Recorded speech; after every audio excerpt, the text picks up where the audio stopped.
오늘도 놓치지 말고 꼭 알아야 될 뉴스 준비했습니다. 스픽스가 콕 집어주는 뉴스, 스콕스 시작하도록 하겠습니다. 전 시사평론가 김성환입니다. 안녕하세요. 안녕하십니까. 네. 우리 둘이 인사하는 것 같네요. 아, 그러게요. 이거 맞절하는 느낌이야. 네, 미팅하는 것 같네요. 네. 전 시사평론가 김민아 씨입니다. 이걸 좋아하신다네요. 네, 여기서 막 어버버하고 있는 저희 둘의 모습을 즐긴다는 지금 제보가 제작진으로부터 전달이 됐습니다. 네. 좋으신가요? 네? 이게? 네. 여기 누가 있어야 되는데 없는 이 감사합니다. 상황이 좋으신가요? 네, 좋으시다면 더 어버버 해야죠. 더 어버버 하겠습니다. 네, 알겠습니다. 죄송합니다. 갑자기 목이 메네. 자, 오늘 신문 소식을 전하기 전에 신문 소식하고도 연결이 되지만 굉장히 흥미로운 소식이 하나 속보로도 전해지기도 했고 앞으로도 사안이 좀 커질 것 같은데요. 굉장히 이게 신문에서 일반적인 이런 현상을 발견하기는 좀 쉽지 않은데요. 구독자분들께서는 신문이 이렇게도 하는 거야? 이렇게 생각하실 게 있을 것 같아요. 먼저 동아일보 일면 기사를 저희가 보여드리도록 하겠습니다. 네. 오늘 아침에 저희가 여기 와서 본 신문의 일면이 이랬어요. 네. 동아일보 일면이. 사진을 찍어가지고 왜냐하면 지금 이미지를 인터넷에 올리지 않았기 때문에 저희가 그냥 대충 사진을 찍어서 올렸기 때문에 조금 화면이 그래요. 그렇죠. 만약에 동아일보를 집에서 받아보시는 분들이 있다면 내가 집에서 받은 신문 저거 맞는데 라고 하시는 분도 있지만 아닌 분들도 있을 내가 거예요. 받은 신문은 저게 아닌데 라고 하는 분도 있을 겁니다. 이 계급 차이인가요? 광화문 근처에 사시는 분들은 아마 새롭게 바뀐 지면을 보셨을 거예요.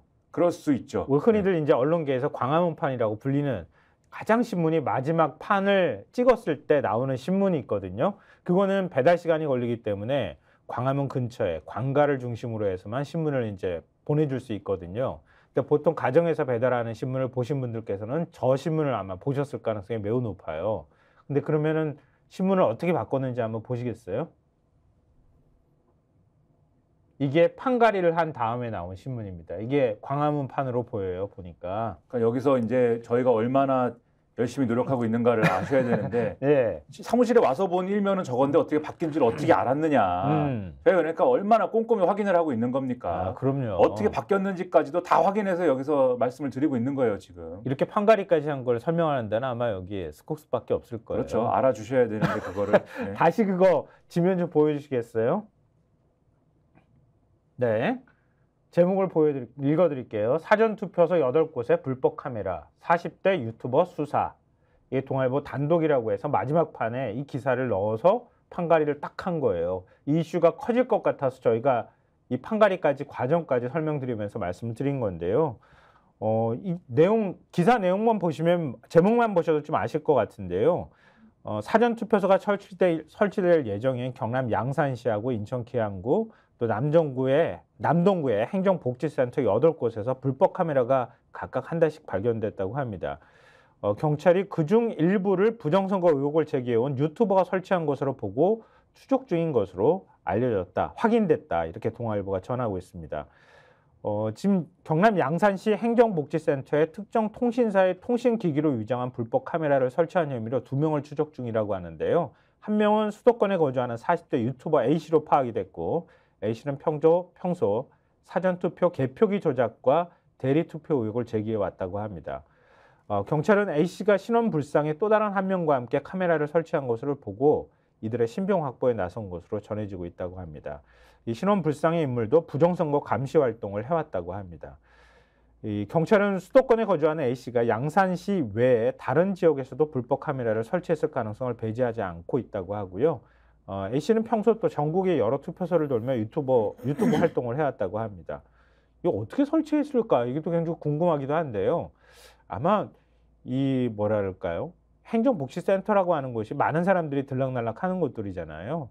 그러니까 들어가서 몰래 다른 사람한테 좀 시선이 뺏기는 사이에 아마 몰래카메라를 설치한 것으로 보여요. 어제 나온 보도를 보면은 이 카메라를 설치를 하고 그다음에 이게 바로 이제 사전투표소가 설치되고 이러기 전에 어쨌든 모든 작업을 끝내야 되는 거잖아요. 그런데 그 사이에 어쨌든 사전에 설치해놨으면은 발각될 우려가 있는 거 아니겠습니까? 그래서 지금 말씀하신 대로 여기는 이제 이 기사에는 특정 통신사 기기를 위장한 수법이다라고 나와 있습니다만 스티커를 붙여놨다는 거예요. KT 통신기기 이런 스티커를 위장을 했다. 그렇죠. 붙여놔서 이 환경 미화를 하시는 이런 분들이나 이런 분이 발견을 사전에 했는데 발견을 했는데도 KT 통신기기 이렇게 써 있으니까 이게 뭐 KT 기기인가 봐 이렇게 생각하고 넘어갔다는 거예요. 그런데 이게 좀 허술한 데다가 이게 붙어 있는 게 그리고 이게 연일 어쨌든 카메라 형태의 그런 통신기기가 여러 사람에 의해서 눈에 띄다 보니까 이게 좀 이상하다. 그래서 이 이제 지자체에서 여기저기 확인을 했답니다. KT에도 확인을 하고 이게 뭐죠? 이거 설치를 했나요? 근데 아무도 설치 안 했다고 하고 그리고 시에서도 뭐 그게 뭐냐 그런 거는 들어본 적도 없다라고 하고 그래서 경찰에 신고를 했고 그걸 수사를 하고 있다까지는 이제 어제 이제 보도가 나왔는데 동아일보 단독에서는 사전투표소가 여기뿐만이 아니고 지금 말씀드린 데는 이제 한 군데였거든요. 한 군데에 대한 보도가 어제 나온 거였고 이게 8군데서 확인이 됐고 그리고 40대 유튜버를 수사를 지금 경찰이 진행 중인 거고 말씀하신 대로 유튜버는 사전투표에 대한 부정선거에 대한 문제 제기를 하던 사람이다. 이게 확인됐다라는 게 지금 핵심인 것 같습니다. 중앙선관위가 사전투표소 전국에 3,565곳 정보를 홈페이지에 공개한 게 25일이거든요. 그러니까 나흘 전에 공개를 했고요. 또 여기 앞서서 지역선관위 차원에서 또 건물 게시판에 게시를 한 게 있는데 이 사전투표소입니다. 이렇게 해서 지역에 이렇게 공고를 하잖아요, 보통.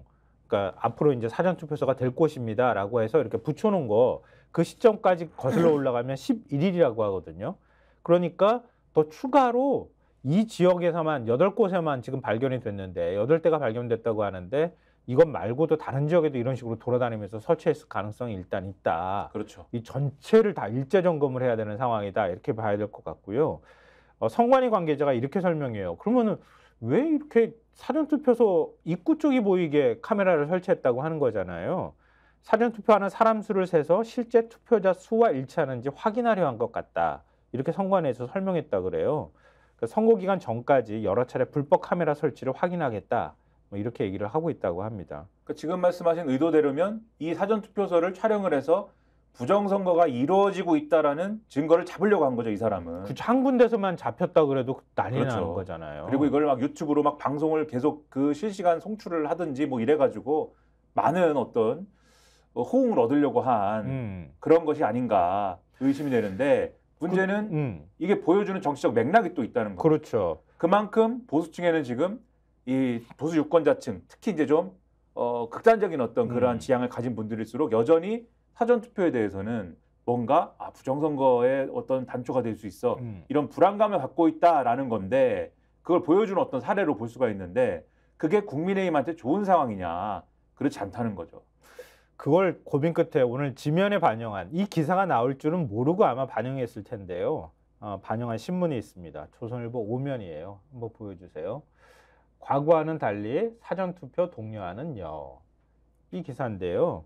그러니까 국민의힘에서 지금 사전투표 예전에는 사전투표는 좀 젊은 층이 많이 가서 하고 그 다음에 이제 본투표를 한다 이렇게 얘기를 했고 사전투표를 국민의힘에서 독려를 하게 되면 전체 투표율이 올라가는 현상이 나타나기 때문에 국민의힘은 사전투표를 독려하지 않았잖아요. 근데 이번에는 이상하게 사전투표를 독려하고 있다 이런 얘기거든요. 근데 사전투표 부정선거 의혹이 제기가 되면 국민의힘 성향의 지지자들이나 아니면은 상대적으로 고령층이나 이런 분들은 본투표를 선호하는 현상이 나타나는데 그러면은 사전투표 이번에 가서 좀 많이 해주십시오 이렇게 얘기를 하고 있지만 그 전략이 완전히 틀어지게 된다는 거 아니에요? 그렇죠. 그리고 이게 사실 조선일보가 이런 기사도 쓰고 사전투표가 중요하다라는 메시지를 국민의힘 지도가 계속 발신하는 데에는 다 이유가 있습니다. 그러니까 사전투표를 하는 비율은 계속 높아지고 있는 거잖아요. 네, 그렇죠. 이전까지 특정 이제 뭐 연도가 되기 이전의 선거 기간에는 젊은 층이 많이 하고 이 투표일에는 놀러 간다 이런 개념이었지만 이제는 뭐 연령대 상관없이 일단 사전 투표를 먼저 해놓자라는 분위기가 일반화되고 있는 상황에서 이게 본 투표일에 무슨 일이 생길지 모르는 건데 사실 결국은 투표일을 넉넉 잡고 한 3일 정도를 어쨌든 이 상정하고 있는 그러한 유권자와 난 사전투표는 절대 안 할 거야. 딱 하루에 승부를 볼 거야. 라고 생각하는 유권자 중에 누가 더 투표하기에 유리한 것이냐. 누가 더 투표율을 높일 수 있는 그러한 사람인 것이냐를 생각을 해보면 답은 뻔하다는 거죠. 근데 그런 상황에 사실 당이 이 사전투표에 대해서 태세가 준비가 안 됐다라고 보이는 그러한 상황들이 계속 나타나는 거예요. 지금 이 사건도 그렇고 이게 한번 난리가 났어요. 이 어저께 네. 그러니까 선거운동 첫날이지 않습니까? 네. 국민의힘 선거대책위 종합상황부실장인 홍석준 의원이 이런 얘기를 했어요. 기자들이 막 물어봤습니다. 그러니까 지금 투표율이 핵심 변수다. 또 이런 얘기 나오잖아요. 사실 맞아요. 오늘 중앙일보 1면을 보시면은 뭐 얘기가 조금 새는데 제가 새더라도 얘기를 할게요. 중앙일보 1면을 보시면 이 지금 이제 총선 막판 변수가 4가지가 있다라고 하는 그러한 기사를 썼는데 첫 번째로 꼽은 게 투표율이에요. 역대 선거나 이런 것들을 보면은 뭐 여러 이 반론도 있습니다만 결과적으로는 투표율이 높을 때 민주당이 유리했다. 그래서 여기에 대해서 이번 총선에도 투표율이 55% 이하면 국민의힘이 65% 이상이면 민주당이 우세할 거라고 전문가들이 전망을 한다. 그러면서 이 박성민 정치 컨설턴트의 발언 인용하는데 만약 투표율이 55% 이하면 고령층 투표 영향력이 커져서 국민의힘이 유리할 수 있다. 이렇게 전망을 하는데 그러면은 이런 이 개념이 있는 상황에서 기자들이 물어볼 거 아닙니까? 국민의힘 선대위에 네. 투표율을 높여야 되는데 그래 이번에 사전투표를 독려할 건가요? 이렇게 물어봤어요. 왜냐하면 그게 말씀하신 대로 쟁점이잖아요. 사전투표를 열심히 하자고 할 건가. 근데 홍석준 의원 이분은 불행하게도 이번에 공천을 받지 못했어요. 유영하 변호사한테 밀려가지고 그래서 이게 시스템 공천이냐 막 항의하던 분인데 지금 선대위의 종합상황부실장이란 말입니다. 답변을 했습니다. 이 사전투표를 독려하실 건가요? 그랬더니 일부 지지자들이 사전투표에 대해 이 문제를 제기를 해서 사전투표 독려까지는 하진 않을 생각입니다. 이래가지고 난리가 났습니다. 국민의힘이. 그래서 윤재호 원내대표가 나와가지고 윤재호 원내대표도 TK이지 않습니까? 이분도 TK이고 홍석준 의원도 나와가지고 그거 당의 공식 입장 아닙니다. 사전투표 독려에 최선을 다하겠습니다. 이렇게 얘기를 했고 또 한동훈 위원장도 어제 본투표뿐만 아니라 사전투표에도 적극 참여해주세요. 막 이렇게 얘기를 하면서 안심하십시오. 이번 선거 사전투표에 대해서 걱정하는 분들이 있을 텐데 이번 선거부터 우리가 바꿨습니다. 모든 수개표를 병행합니다. 뭘 자기들이 바꿨죠? 수개표 한다고 그렇게 얘기까지 하고. 뭐 본인들이 바꿨죠. 투표용지가 길어서 그런 건데 아무튼 막 그런 얘기를 하면서 안심시키려고 막 노력을 하는데 그런 배경이 다 이런 게 있지만 유튜브가 저러고 있다.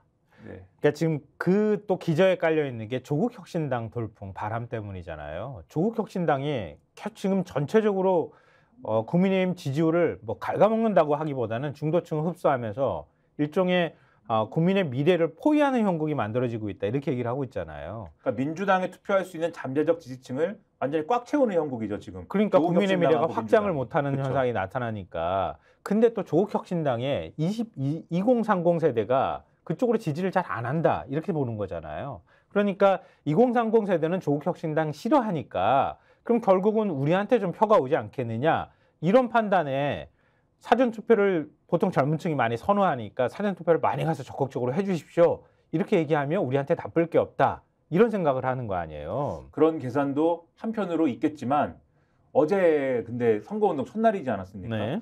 어제 하는 걸 봤을 때는 그건 좀 이제 아직은 섣부른 기대인 것 같다. 뭐 남은 기간을 뭐 잘 전략을 세우면 모를까. 어제는 상당히 엉망이지 않았는가 하는 생각도 사실 들었습니다. 뒤죽박죽이었다. 그렇지만 또 어쨌든 간에 국민의힘에서는 적극적으로 사전투표를 독려하려고 하지만 지금 부정선거 의혹이 제기되면서 몰카가 그러니까요. 발견이 되면서 그 전략도 이게 꼬여버리게 됐다. 유튜브가 이러고 있다. 근데 유튜브를 다 보지 않습니까? 고령층도 그렇고. 그렇죠. 많이 그동안에 부정선거 의혹 제기한 거는 뭐 많았고 그것도 공감하는 층도 꽤 되잖아요. 큰일 났습니다. 누가? 국민의힘이. 근데 국민의힘이 지금 뭐 사전투표 하나만 가지고 지금 고민할 때가 아니에요. 고민할 게 너무 많아가지고. 네, 어제 엉망이었다 이 말씀을 드리려고 또 이렇게 말씀드렸습니다. 알겠습니다. 근데 오늘 신문의 키워드는 일종의 심판이라고 할 수 있는데 심판을 제기를 어제 양당 모두 국민의힘하고 민주당도 했는데요. 경향신문 1면 보여드리면서 얘기를 좀 시작해 보겠습니다. 심판 대 심판, 이제 주권자의 시간이다. 굉장히 무거운 얘기이기도 한 거잖아요. 그러니까 어제 공식 선거운동 첫날이잖아요. 민주당이 총선 출정식을 대통령실에 있는 용산에서, 용산역 광장에서 가졌고요. 한동훈 비대위원장, 그러니까 국민의힘은 이날 0시, 민주당보다 훨씬 더 일찍 움직였어요. 그만큼 절박한 거 아니냐, 뭐 이런 얘기도 나왔는데 아마 대파 파동이 영향을 미친 것으로 보여요. 송파구 가락시장에서 출정식을 열었습니다. 그러니까 두 출정식 연소식을 경향신문이 전하면서 이번 선거는 이 자리에서 했던 발언을 볼 때 심판 대 심판 구도가 될 것이다. 이렇게 얘기를 하면서도 주권자의 시간이라고 제목을 붙인 것은 그래도 양당 모두 또 심판받을 가능성이 있지 않느냐. 이 얘기를 같이 기사에 덧붙이면서 이렇게 기사 제목을 뽑았다. 이렇게 볼 수 있는데요. 그러면 공식 선거운동 첫날 두 양당 대표는 그러니까 어떤 메시지를 냈을까? 모든 신문이 또 주목할 수밖에 없잖아요. 어떤 행보를 보였을까? 주목한 신문이 있습니다. 한겨레 신문 3면과 4면을 좀 보여주시겠어요? 네. 이게 제목은 잘 안 들어오실 것 같아요. 지금 휴대폰으로 보시는 분들은 이 제목이 눈에 잘 안 띄네 이렇게 생각하실 것 같아서 저희가 노란색 칠은 해뒀는데요.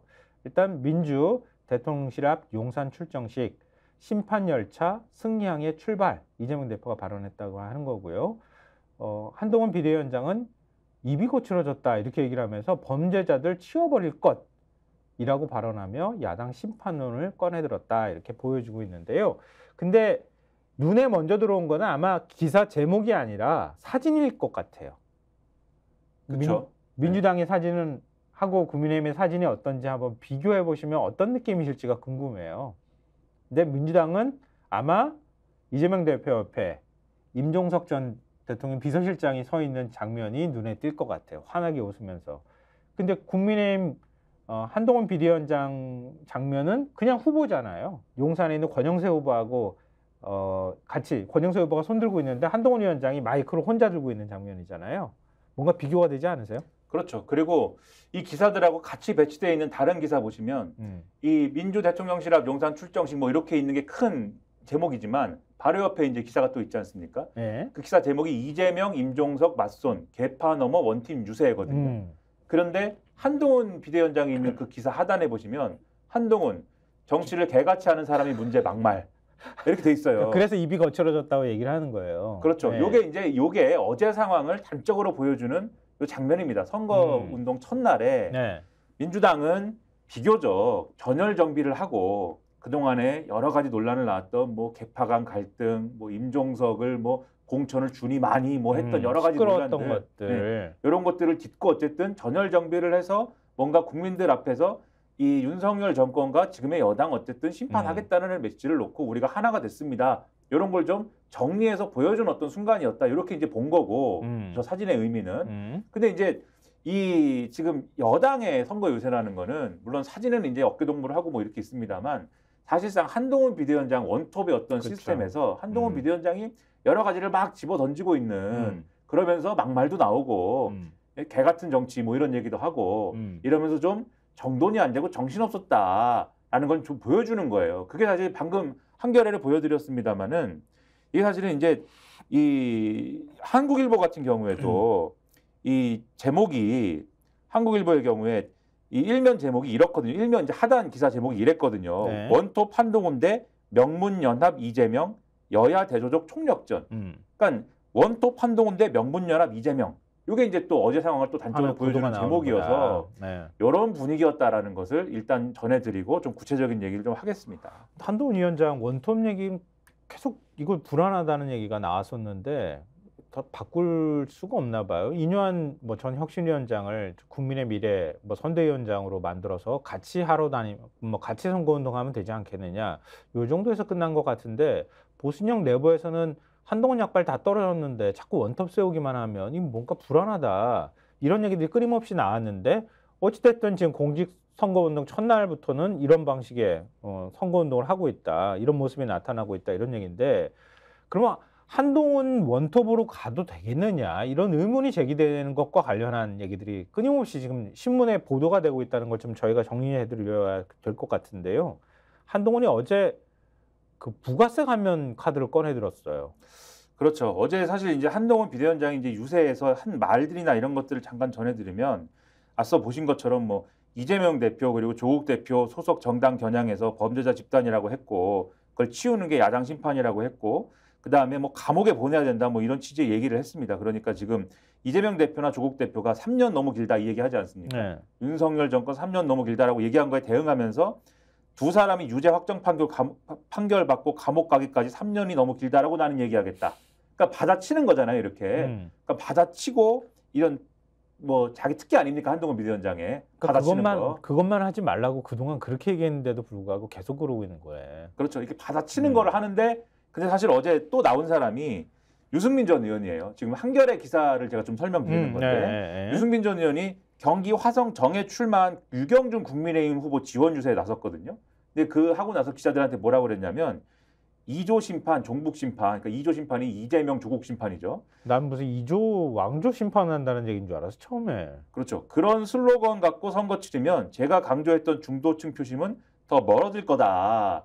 이렇게 얘기를 합니다. 네. 그런데 그거를 한동훈 비대위원장은 막 하고 있는 거예요 지금. 그러니까 이것도 사실은 맞는 거냐라는 의문이 제기되는 가운데 제가 앞서 좀 마구 던지고 있다고 말씀드리지 않았습니까? 네. 뒤에 좀 얘기하겠지만 서울 개발 심리를 부추겼다. 기사에 이 내용이 있어요. 광진구 유세에서 서울은 오래되고 제대로 된 개발을 한 적이 없다.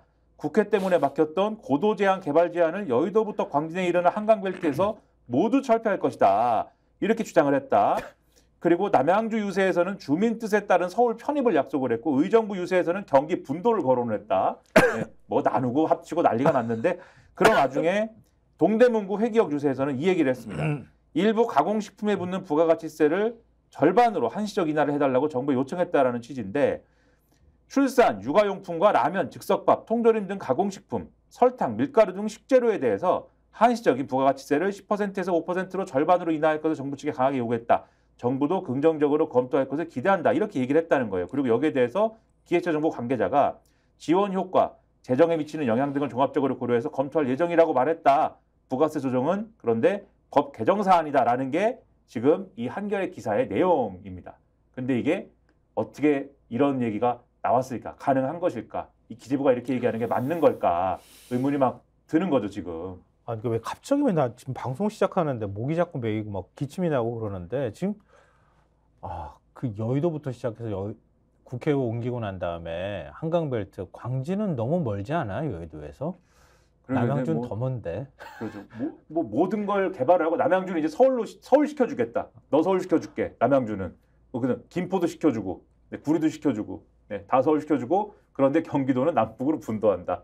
네, 이 모든 걸 하겠다. 네. 그리고 개발을 다 하겠다.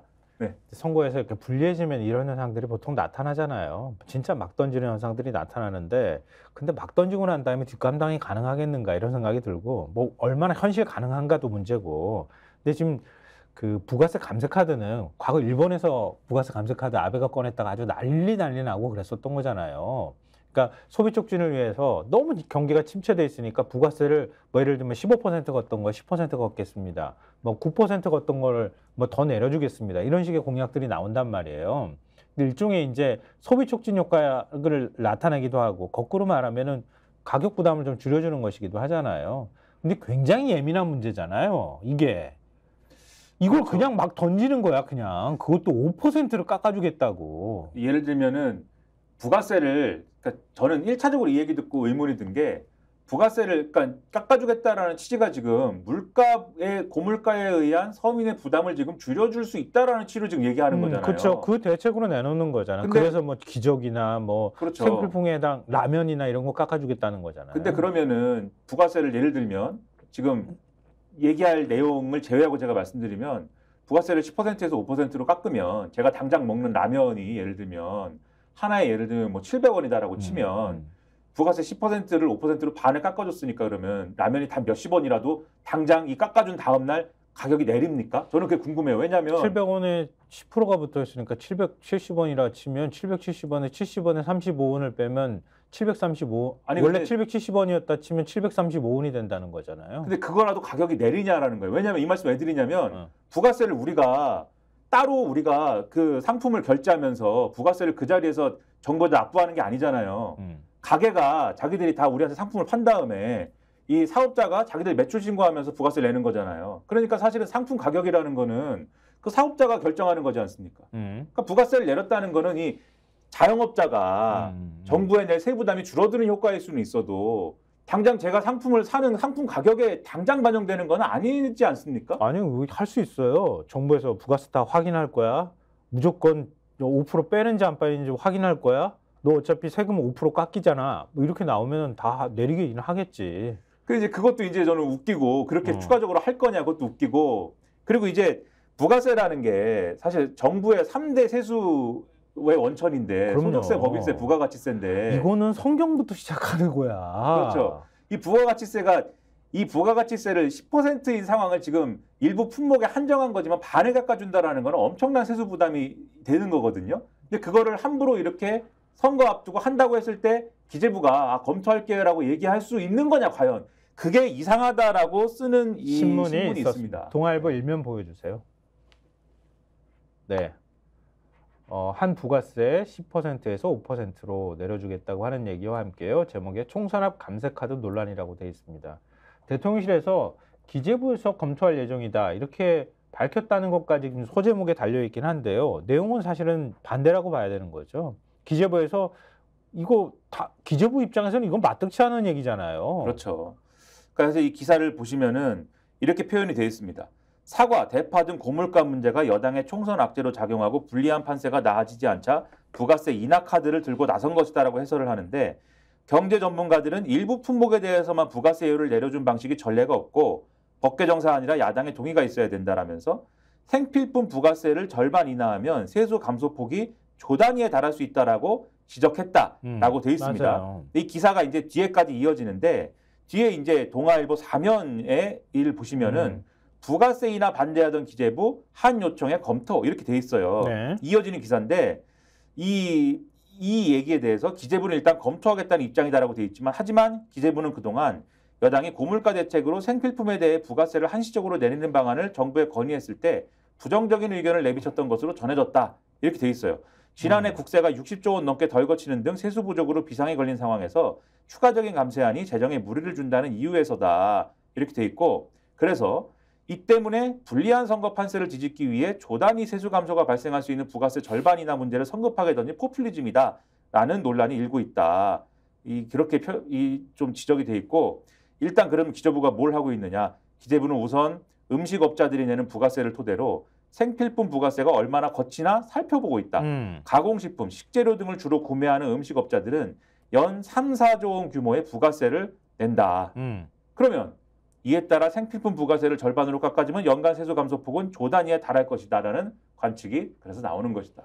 어제 윤 대통령이 각종 부담금 감면해 주겠다 그랬잖아요. 그것도 그렇죠. 2조짜리잖아요. 그렇죠. 그게 사실은 우리가 체감하는 그건 크지 않을 텐데. 그렇죠? 정작 우리 손에 예를 들면 영화표 값이 뭐 그 정도 이제 부담금 줄여준다고 해서 뭐 영화를 뭐 하나 볼 거 10개 보고 이러지 않을 것 같은데 조금밖에 안 줄여주던데. 근데 정작 그것을 줄여주는 것에 의해서 혜택을 보는 건 대기업일 것이다라고 이제 언론들은 많이 이제 그래서 해석을 했는데 어쨌든 그것도 조 단위 감세를 대기업들한테 혜택 주는 것처럼 혜택 주는 것이 본질인데 뭔가 이 서민들한테 혜택을 주는 것처럼 포장해 놓은 그런 상황이지 않습니까? 근데 여기에 대해서 부가세를 이렇게 막 던지는 것처럼 해서 또 낮춰준다고 하면 또 조 단위의 감세 효과가 발생하고 지난번에도 말씀하셨듯이 이미 국세 감면의 이 전망치가 70조가 넘는데 77조인데 77조. 그렇죠. 그러면 앞으로 이걸 어떻게 꾸려가겠다는 거냐 의문인 상황이고 민생 토론에서 모르겠어. 진짜 지난해 60조 채소 뻥크나고 77조 세금 감면해주면은 돈이 어디서 나와 이게 화수분도 아니고. 그렇죠. 민생 토론에서 약속한 것만 소화하려고 해도 여기에 더해가지고 난리가 난다 이게. 그래서 그것도 그렇고요. 부가세를 유류세처럼 만들겠다는 얘기가 되는 거야. 이제 그러면은 부가세 이제 또 깎아주세요. 탄력 적용해주세요. 이런 얘기 끊임없이 나올 거란 말이에요. 그렇죠. 그리고 이제 계속 그런 식으로 하면은 이게 언제까지 한시적으로라는 단서를 붙였지만 말씀하신 것처럼 계속 깎아줄 수밖에 없는 상황이 될 것이고 이거는 그러면은 이 세수 감소 지금 몇 조를 얘기했지만 항목도 그럼 앞으로 늘리는 겁니까? 어떻게 되는 겁니까? 그럼 부가세가 망가지는 거예요. 형해화되는 거예요. 이것도 아까 제가 성경 말씀드렸지만 우리 조용조라고 하는 거 역사책에서 배웠을 거예요. 우물정자로 9개 이렇게 나누고 난 다음에 그 안에 있는 거 하나에서만 세금을 걷어간다. 땅을 나눠가지고. 또 그런 건데 그 기틀 자체를 지금 흔들겠다는 얘기랑 마찬가지예요. 굉장히 예민한 사안인데 이런 식으로 총선 앞두고 선심성으로 던질 만한 사안이 아니라 만약에 필요하다 그래도 진짜 깊이 있게 토론하고 고민해서 공감대가 만들어져야 될 사안이란 말이에요. 그렇죠. 아까 일본 말씀하셨지만 일본 소비세가 처음에 도입될 때 그게 뭐 정확한 제가 숫자를 기억을 못하는데 5%가 안 됐을 거거든요. 그 아주 낮은 숫자로 도입을 하는 바람에 그거 지금 예를 들면 8% 10%까지 올리는데 몇십 년이 걸렸습니다. 그러니까 한 번 낮추면 못 올리는 거예요. 이거는 무슨 생각을 하고 지금 던진 거냐라는 의문이 나오는 가운데 한겨레의 경우에는 이렇게 사설을 씁니다. 총선 앞 막 쏟아낸 감세 공약 이제 어찌 감당할 거냐.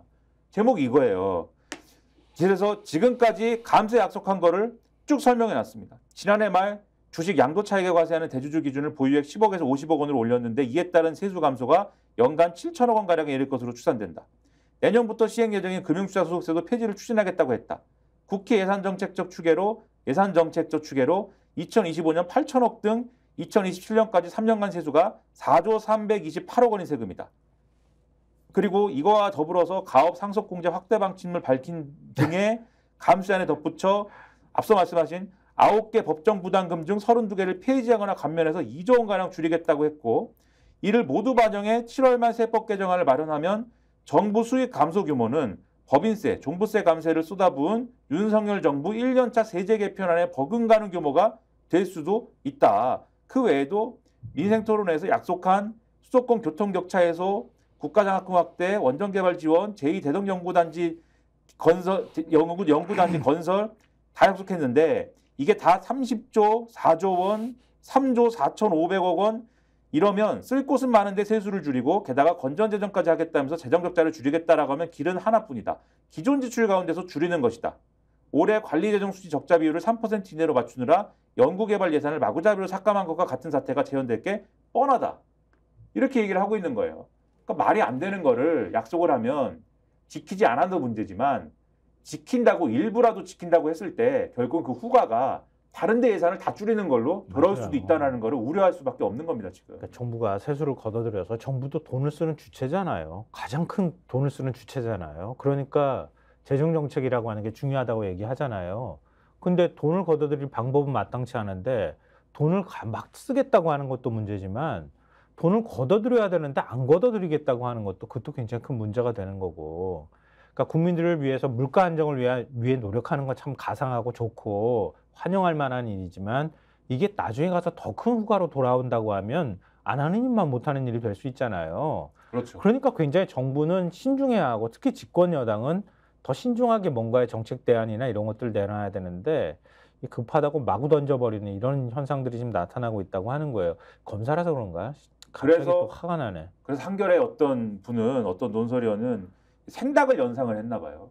한동훈의 생닭과 윤석열의 대파. 네. 두 개 다 되게 예민하다. 진짜 생닭과 대파. 그 칼럼으로 지금 써가지고 그런 부분들을 지적을 했어요. 보니까. 그러니까 이 칼럼을 보면은 결국 어쨌든 이 고물가나 이런 것들이 부담이 되고 있는 상황 아니겠습니까? 네. 근데 그 상황을 보면서 이분이 이 정남구 논설위원이라는 분이 네. 이제 이 산 게 아니라 쓴 생닭을 산 거지. 글은 쓰는 거죠. 생닭을 사는 것이고 쓴 이제 칼럼의 내용입니다. 그래서 고물가 상황이 부담이 되는 상황에서 이 생닭을 떠올렸다는 거예요. 한동훈 비대위원장이 지난번에 생닭 들고 와 이렇게 재래시장 가가지고 든 적이 있었잖아요. 그렇죠. 이게 지난 2월 5일인데 전통시장에서 이제 아니 지난해 12월 26일 경동시장 방문했을 때 그때는 취임을 했고 취임을 이제 12월 26일에 한 것이고 네. 2월 5일 설 연휴 그렇죠. 나흘 예, 앞두고 서울 맞아요. 청량리 청가물시장과 경동시장에 가서 번데기 사고 어묵 사고 삶은 옥수수 사고 밤 사고 황태포 샀는데 뭐 하나 받을까? 닭 주실래요? 라고 해서 네. 닭을 또 받아서 시커먼 봉지에 이렇게 담기는 닭 들었었잖아요. 그렇죠. 그것을 마치 우승컵 들어올리듯 오른손으로 높이 치켜들었다.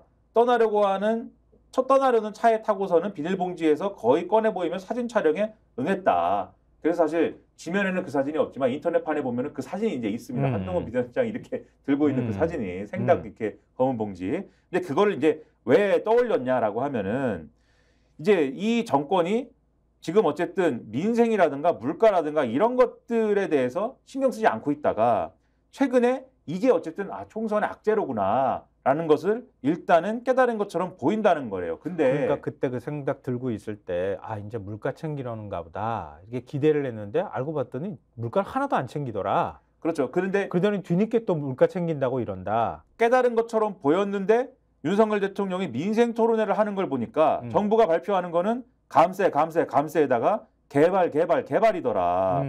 그리고 이 민생고를 심화시키고 한 거에 대해서 그러니까 부자 감세, 경기 우퇴 이런 상황에서 건전재정 내세워서 정부 지출 줄인 게 민생고의 원인인데 여기에 대해서는 한마디 반성도 개선 노력도 없더라. 그러면서 대파 한 단에 875원 합리적인 가격이라고 생각된다라는 이상한 말을 했는데 이게 이제 납득이 안 된다라는 얘기를 하면서 뭐라고 했느냐. 그래도 한동훈 비대위원장은 조금 다르지 않을 것이다. 다를 것이라고 나는 사실 기대했다라고 써 있습니다.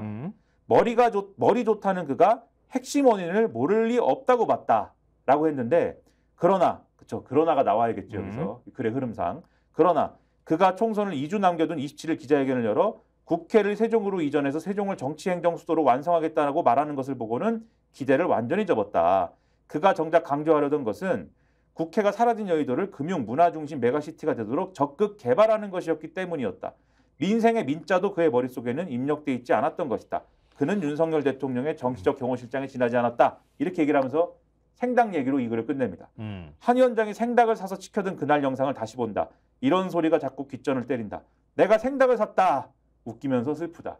무슨 얘기냐? 그날 생닭을 산 것은 민생이나 물가를 챙기겠다는 액션이 아니라 생닭을 내가 난생 처음 생닭을 샀다. 내가 생닭을 샀습니다, 여러분. 보여주는 것에 불과했던 것이다.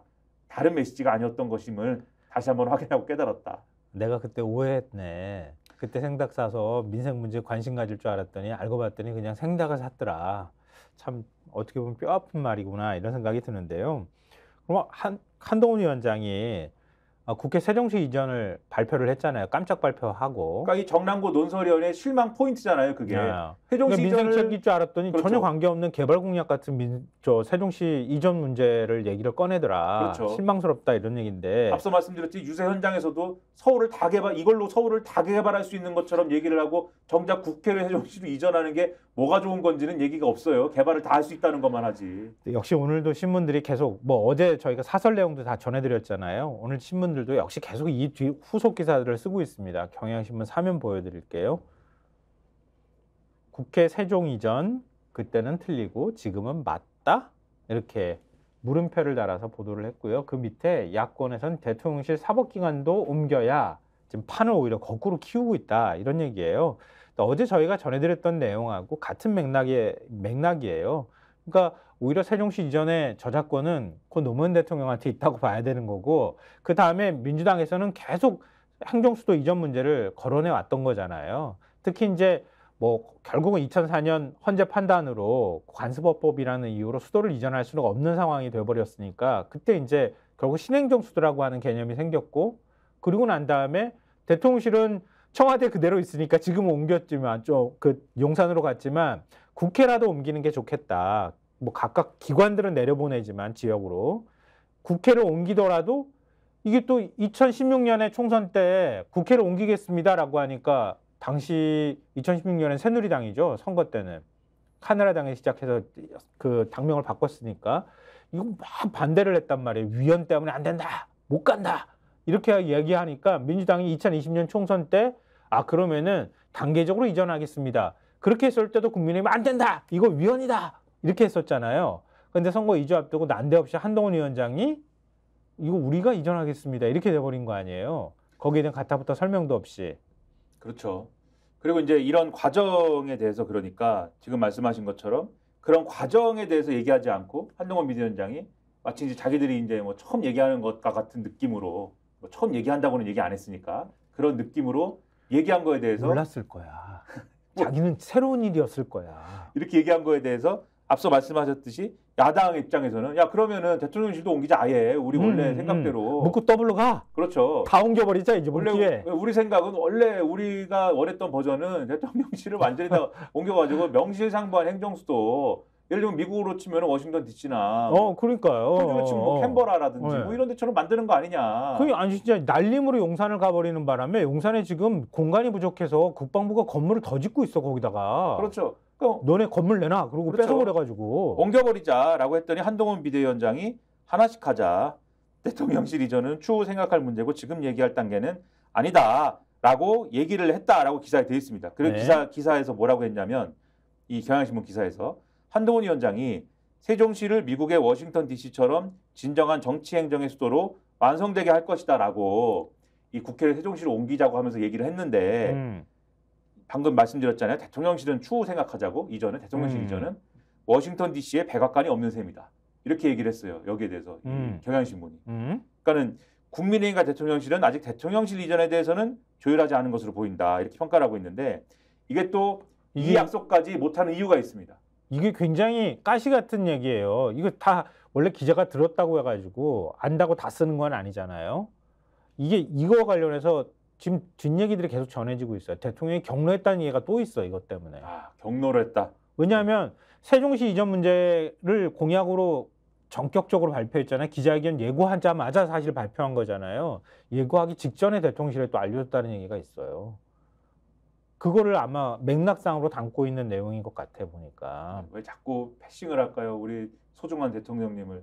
네. 뭐 그래서 대통령님이 네, 한 위원장을 제대로 안 부른다는 얘기까지 있더만요. 하여튼. 네. 아무튼 이게 왜 중요하냐면 또 대통령실까지 이전하는 경우에 이제 발생하는 쟁점이 그러니까 참여정부 때 이전하려고 했는데 못한 이유가 되는 쟁점. 그러니까 이거는 수도를 이전하는 것이기 때문에 개헌이 필요하다라고 하는 쟁점. 이게 발생하기 때문에 그래서 이제 거기까지는 또 얘기를 못하는 상황이 된다. 이런 분석이 이 기사에는 같이 있습니다.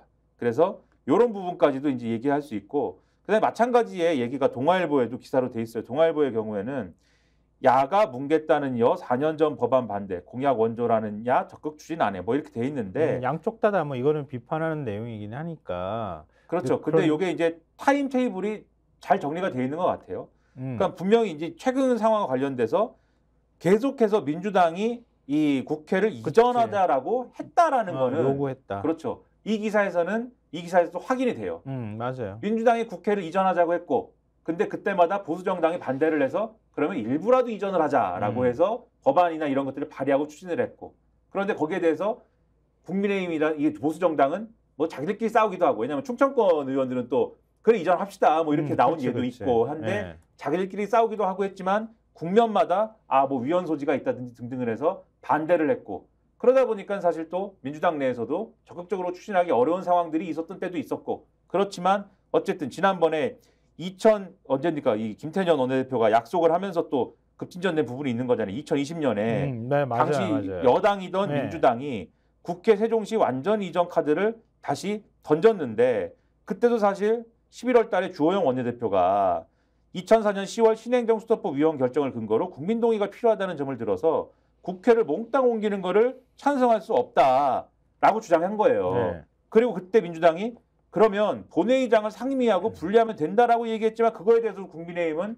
편법이라고 한 겁니다. 이게 사실은 최신 그 반대 이력이에요, 이게. 그러니까 이렇게까지 했는데 이제 와서 뭐 이렇게 얘기하는 것도 사실 당혹스러운 얘기다. 뭐 이런 얘기죠. 그러니까 한동훈 위원장이 공약 발표하고 난 다음에 그 기자들이 물었던 모양이에요. 그러니까 세종시 공약을 윤 대통령이 대선 때 내세웠었잖아요. 그러니까 국무회의를 격주로 세종에서 열겠다 이렇게 약속을 했는데 세종에서 지금까지 5차례 열었다는 거예요. 왜 그거 안 엽니까? 이렇게 물어보니까 세종에 제2집무실이 만들어지면 격주로 국무회의를 하겠다고 했던 것이다. 이렇게 해명을 했다고 하네요. 아직 집무실이 안 만들어졌다 그러네요. 집무실도 없거니와 제2집무실을 만든다는 거는 제1집무실은 뭐 서울에 있다는 거 아닙니까? 뭐 그 1집무실도 지금 옮겨가지고 네. 근데 뭐 이런 문제만 있는 게 아니에요. 사실 의대 증원 문제, 이 문제도 지금 계속되는 갈등이잖아요. 근데 이거를 뭐 저희가 그동안에 계속 전해드렸기 때문에 오늘 또 이렇게 뚱뚱하게 다 이렇게 전해드리기는 그럴 것 같은데 어찌됐든 아까 제가 그렇게 얘기했었잖아요. 국회 세종시 이전 문제 가지고 대통령실하고 원활하게 소통이 안 됐다는 얘기가 계속 지금 들리고 있거든요. 거기에 따라서 뭐 윤 대통령이 경로했다는 얘기도 지금 후문까지 들려오는 상황인데 하여튼 지금 선거 앞둔 상황에서 후문은 어디서 들으셨어요? 정보가 빠르셔요? 대통령대로 대통령한테 들으셨어요? 여당 그렇게 그럼 여기서 이러고 있겠어요. 대통령은 대통령대로 여당 비대위원장은 여당 비대위원장대로 따로 놀고 있다는 거 아니에요. 따로 국밥이라는 거 아니에요. 이게 제일 큰 문제다. 심각하다. 대통령이 차라리 조용히 있던가 아니면 한 위원장이 뭔가 좀 대통령한테 치받아주던가 이렇게 해야 되는데 지금 그것도 안 되고 있다. 이런 얘기잖아요. 경향신문 사설에서 그 내용을 전하고 있죠. 2,000명 증원 당정 엇박자. 이제 그러니까 의정 갈등이 아니라 의윤 갈등이 됐다 이렇게 전하고 있습니다. 뭐 내용을 뒤에 전해드릴 것도 많아서 요약을 해서 말씀드리면 한동훈 위원장이나 뭐 국민의힘 내부에서는 의대 정원 조정 문제까지도 테이블에 올려놓고 뭔가 의사단체라든가 뭐 전공의하고 대화를 해야 되는 거 아니냐. 리스크가 점점 커지는데 국민 불안도 커지고 이런데 대통령하고 대통령실은 2,000명 그 이상도 이하도 없어. 아무것도 없어. 쐐기 딱 박아가지고 이건 불가역적이야. 이렇게 하고 있다. 이렇게 되니까 결국은 의정 갈등이 아니라 대통령실의 갈등이 돼버렸다. 이런 얘기를 담고 있는 거잖아요. 그러니까 이렇게 해서 지금 굉장히 다급한 상황인데도 불구하고 한동훈 위원장하고 대통령하고 손발도 못 맞추는 상황이 됐다. 이런 내용을 지적하고 있는 경향신문 칼럼이 또 있죠. 경향신문 말씀하신 그 칼럼이 이제 제목이 대파한당과 임금님의 행차예요. 뭐 요즘 뭐 다 칼럼에 대파가 다 들어가. 그렇죠. 왜냐하면 이제 대파 문제가 워낙 이제 이 물가나 이런 것들에 대해서 이제 워낙 이제 이 반응이 뜨겁다 보니까 네. 그 상징적인 게 대파로 보이나 봐요. 그래서 이게 대파한당과 임금님의 행차라는 제목이고 정치학자인 이관우 이 감히 뭘 그냥 정치학자라고만 써 있어요. 네. 제가 뭐 교수님인지 그러니까 뭐 전 총리실 뭐 메시지 뭐 멋인지 네. 제가 뭐 직함을 뭐라고 불러야 될지는 이관우 학자라고 그래요. 네. 이관우 학자. 이관우 정치학자라는 분이 쓴 칼럼인데 대파 총선이다. 대파가 모든 것을 정리했다. 이렇게 시작을 하고 이 상황 진짜 전문가들은 알고 있었나 보다. 2월 중순에 어떤 분이 그러더라는 거예요. 요새 재래시장 나가봤느냐. 그러니까 벌써 그때부터 물가가 심상치 않다라고 했는데 용산은 전혀 몰랐던 것 같다라는 게 이 칼럼의 시작입니다. 그리고 이제 대파 들고 그래서 뒤늦게 신용했지만 그게 더 큰 사고를 만들었고 이게 의심을 확신으로 바꾼 별의 순간이 된 건데 이 정보를 많은 사람들이 벌거벗은 임금님에 비유하는 것도 이제 이런 이유 아니겠습니까? 주변에서 아첨하고 그치. 그러면서 깜빡 대통령은 넘어가고 그러다 보니까 875원이면 합리적인 가격이 아니냐 이런 얘기가 나온 건데 그게 이제 벌거벗은 임금님을 연상하게 한다. 이런 내용을 쭉 쓴 거예요. 그리고 이런 것들이 결국 이 용산이 빠진 선거에서 한동훈 위원장이 이끄는 여당이 1당이라도 하게 될 때 대통령은 곧바로 레임덕이 되는 그러한 상황으로 이어질 수가 있는데 그런데 선거에서 이제 이런 것들이 이제 드라마의 한 장면처럼 이분은 연상이 된다는 거예요. 그러니까 이런 것들이 용산에서 어떻게 소화가 될 거냐. 대통령님 이대로 놔두면 마치 당이 자기들이 잘해서 이긴 줄 압니다. 이런 얘기가 나올 것이고 그리고 그렇기 때문에 용산은 선거 승리의 주역이 자기들이라는 점을 확실하게 하고 싶지 않겠느냐. 그래서 의대 증원 문제를 더 강하게 밀어붙였고 대화 타협으로 잘 종결하면 되는 상황에서 무리수를 던진 것이 됐기 때문에 스스로 던진 미끼를 스스로 물어버린 셈이 돼버렸다. 이렇게 평가를 하고 있어요. 네. 그리고 용산의 속내에 또 드러난 부분이 있는데 대통령실이 스스로 생각하고 있는 최대 약점이 차상병 사망 사건이라는 것도 확실해졌다. 이런 것들이 예를 들면 황상무 수석의 회칼테러 발언이라든지 이런 것들이 보여준 것이고 특히 황상무 수석 문제는 언론 탓하고 싶다라는 이 속내를 드러내는 거다라고 평가를 합니다. 우리는 잘하고 있는데 국정 지지율이 낮은 이유 언론 때문입니다. 선거만 이기면 곧 정리하시지요. 참모들이 벌거벗은 임금님기에 이렇게 속삭이고 있는 거 아니냐. 그런데 지난 2년 동안 대통령은 이렇게 두려운 존재였는데 그리고 전직 대통령을 감옥에 보낸 검사가 검찰총장이 되고 현직 대통령과 또 싸워서 이기더니 결국 대통령이 되고 대통령이 된 이후로도 가차없고 배우고 익힌 대로 하는데 이게 그리고 검찰 인사를 하듯이 사실상 당대표를 지명하고 결국 그마저도 갈아치우고 신복을 심었는데 그 신복이 자기 살림 차리더니 딴 마음을 품는 것 같다. 그래서 세과시를 한다고 했는데 오히려 가장행렬의 실체가 드러나 버렸다. 최근 상황 이렇게 평가하고 있어요. 그러면서 총선 이후 사람들은 대통령을 더 이상 두려워하지 않을 것이다. 정권으로서는 가장 위험한 순간이 다가오고 있다. 무서운 얘기를 또 했습니다. 요새 칼럼에 이렇게 무서운 얘기들이 많아요. 그러게 말이에요. 하여튼 뒤죽박죽이라는 얘기를 지금 하고 있는 건데 한국일보 윤면도 보여주세요. 지금 우리가 얘기했던 걸 이렇게 다 한꺼번에 보여주는 것 같아요. 정책 뒤집고 일단 던지고 본다. 재원 대책은 무대책이다.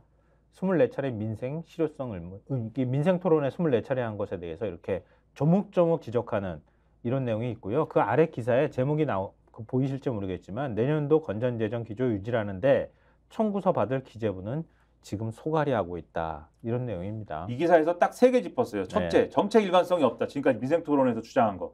사례를 쭉 다 나열했지만 시간 없어서 지금 서태지가 기다리고 있어가지고 네, 요약을 이렇게만 하고 두 번째, 타당성이 없다. 타당성 조사 이런 것도 다 없이 그냥 막 던졌다. 세 번째, 타당성이 뒷받침되지 않으니 재원 방안을 어떻게 마련할 건지도 없다.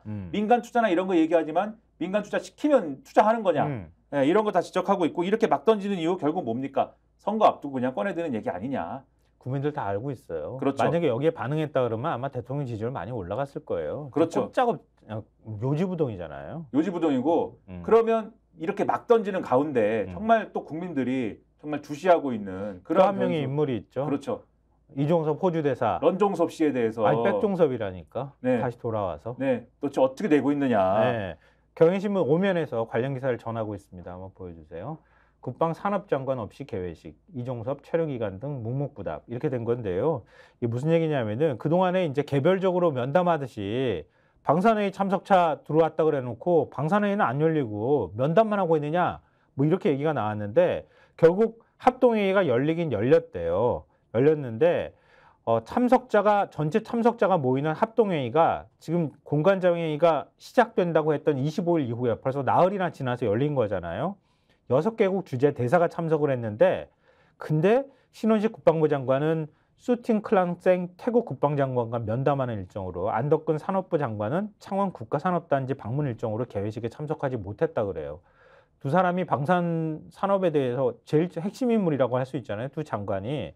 또 참석도 못한 이런 상황이 벌어진 건데 이종섭 대사가 이 자리에 오니까 기자들이 물었던 모양이에요. 언제까지 있을 거냐? 뭐 기자회견 할 거냐? 이렇게 물었더니 아무 말도 하지 않고 그냥 회의장으로 가버리기만 했다 이런 얘기입니다. 그러면 앞으로 그러면 어떻게 할 거냐? 공모를 해야 될 거 아니에요. 호주 대사가 한국으로 들어와 있는데 본국으로 와 있으면은 뭔가를 해야 되는데 지금 회의 일정이나 이런 것들이 없다는 거 아니에요? 그러니까 회의 일정도 없고 그냥 외교부는 다음 주 구체적 일정에 대해서는 방산의 특수성을 내세워서 공개하지 않고 있다고 합니다. 뭔가 할 거예요. 뭔가 할 거예요라고 얘기하면서 내용은 글쎄요. 뭐 안 가르쳐 줌 이렇게 얘기하고 있는 거예요. 뭔가 한다. 이것만 얘기하고 있습니다. 그러니까 출국 일정은 정해지지 않았는데 뭔가는 할 텐데 뭐 우린 공개는 할 수 없어요. 그래서 민주당이 이렇게 얘기했대요. 위인 설과는 들어봤어도 위인 설회는 처음 본다. 경향신문 사설 제목이요. 우리 뒤에 프로그램 또 하실 분들이 기다리고 계셔서 제목만 불러드려도 될 것 같아요. 황제 피의자, 드디어 황제라는 표현이 등장했어. 사설에. 황제 피의자 이종섭 보막된 비정상 공관장 회의. 그러면 저도 하나만 소개해드리겠습니다. 네. 한겨레 사설이 있습니다. 이종섭 귀국 핑계 방산회의도 끝. 이제 대통령이 정리해야 사설 제목인데 네. 여기서 재밌는 내용이 있어서 제가 설명해드릴게요. 그러니까 외교부가 야 방산 수출 면담을 했고 앞으로 이럴 거고 막 지금 보도자료 막 냈다고 설명하신 거잖아요. 네. 근데 거기에 대해서 정부 부처가 기관장과 공관장의 협의 내용을 보도자료를 통해 상세히 소개하는 건 매우 이례적이다. 마치 누구의 지시를 받고 유관 부처가 총동원돼 이번 회의가 급조된 회의가 아니며 이 장관의 귀국 역시 총선용이 아니라고 강변하는 것 같다. 빨리 이 대사 거치 정리하고 수사 협조시켜라. 이렇게 마무리 짓고 있습니다. 모든 언론이 뭐 국민의 여론을 그대로 반영한다고 보기는 어렵잖아요. 뭐 반영할 때도 있고 반영 안 할 때도 있지만 이번 건 같은 경우에는 여론을 반영하는 것 같아요. 제가 볼 때는 빨리 그냥 해임시키는 게 좋은데 안 하네. 고집 피우네. 네. 대통령이 이렇게 고집 피우면 우리가 말릴 수가 없네. 서태지와 아이들 등장할 테니까 이어서 들으시죠. 알겠습니다. 오늘 스콕스 여기서 마무리하겠습니다. 잠시 뒤 정치 본색도 이어지니까요. 계속 구독해 주십시오. 고맙습니다. 너무 제가 홍보를 정치 본색. 다시 제가 말씀드리죠. 구독, 좋아요, 사랑입니다.